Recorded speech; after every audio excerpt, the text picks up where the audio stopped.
সুপ্ৰভাত বন্ধুসকল, welcome to day 19 of 100 days heart challenge. শুই উঠি কুহুমীয়া পানী এগিলাচ খালোঁ।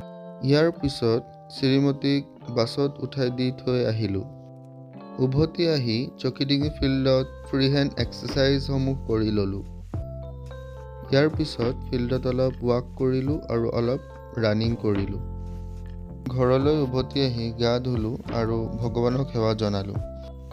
ইয়াৰ পিছতে ব্ৰেকফাষ্ট কৰিলোঁ আৰু বিদ্যালয়ৰ বাবে ৰৱানা হ'লোঁ। এয়া বিদ্যালয়ৰ প্ৰাতঃসভাৰ দৃশ্য।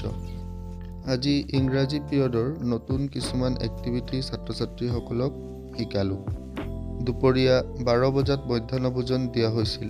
ময়ো মধ্যাহ্নভোজন গ্ৰহণ কৰিলোঁ আৰু ছাত্ৰ ছাত্ৰীসকলক এটা ৰাভা সংগীত গাবলৈ শিকালোঁ। ইয়াৰ পিছত ঘৰলৈ উভতি আহি অলপ সময় জিৰণি ল'লোঁ। সন্ধিয়া ভাগৱত গীতা পাঠ কৰিছিলোঁ আৰু আজি দ্বিতীয় অধ্যায় অৰ্থাৎ সংখ্যা যুগৰ 8টা শ্লোক মই পঢ়িলোঁ আৰু ইয়াৰ অৰ্থবোৰ বুজি ল'লোঁ। ইয়াৰ পিছতে প্ৰায় আধা ঘণ্টামান সময় মই বিভিন্ন যোগাসন কৰি ল'লোঁ।